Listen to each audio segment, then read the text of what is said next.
Kung naghahanap ka ng pinakasulit na smartphone sa 12K hanggang 15K budget range, panoorin mo muna to. Lalo na ngayon na mas mahal na ang mga smartphones kaya mas masakit pag mali yung nabili mo. Madaling mabudol sa specs pero hindi lahat balance sa actual usage. Kaya bago ka gumastos, ito yung tatlong smartphones na naghahari ngayon sa price range na to.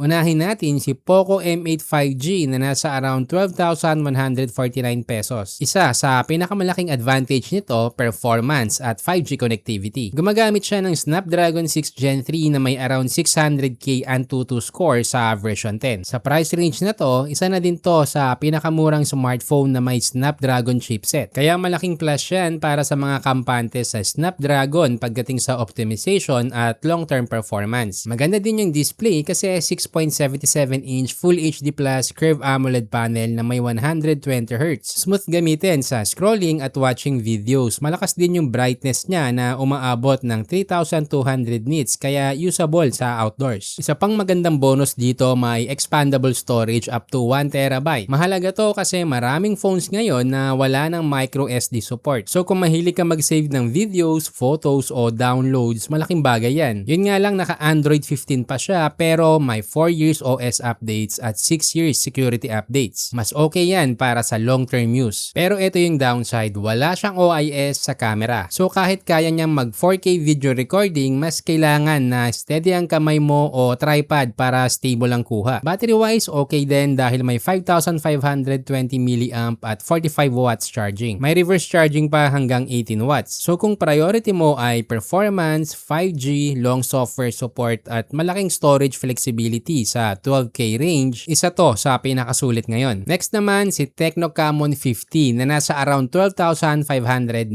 pesos. Ito naman baliktad yung approach. Hindi siya nakafocus sa performance at wala din siyang 5G pero bumabawi siya sa camera experience. May 50 megapixel Sony sensor na may OIS. Isa to sa pinakamalaking advantage nito kasi mas stable yung video recording compared sa karamihan ng phones sa ganitong presyo. Kaya kung mahilig kang gumawa ng content o casual video shooting habang naglalakad, malaking tulong yung stabilization. May 8 megapixel ultra-wide din kaya mas flexible sa shots. Maganda din display niya dahil sa 6.78-inch 1.5K AMOLED panel with 144Hz. Sharp at smooth gamitin lalo na sa scrolling at media consumption. Yung Helio G200 Ultimate processor niya nasa around 598K Antutu score. Hindi naman mahina para sa daily use at medium gaming pero kung ikukumpara sa ibang performance-focused phones, hindi siya yung pinakamalakas sa gaming side. Pero bumabawi naman yung Camon 50 dito kasi isa siya sa may pinakamaraming AI features sa price range na to. Kaya kung mahilig ka sa AI tools para sa photos, editing, productivity at smart features sa araw-araw na paggamit, malaking dagdag value din yon sa overall experience. Battery naman malaki din dahil 6,500 mAh with 45 watts charging. Pero tandaan mo, walang 5G dito. Kaya kung importante sa'yo yung future-proof connectivity, kailangan mo ding isipin yan bago bumili. So kung mas importante sa'yo ang stable camera experience at content creation kaysa raw performance, magandang option tong Camon 50. Last naman si Poco M8 Pro 5G na nasa around 14,499 pesos. Sa tatlo, ito yung pinaka-balance pagdating sa performance at camera. Gumagamit siya ng Snapdragon 7S Gen 4 na may almost 800K Antutu score sa version 10. Ramdam mo yung dagdag power lalo na sa multitasking at medium gaming. Display pa lang premium na agad ang dating. May 6.83-inch 1.5K AMOLED with HDR10+,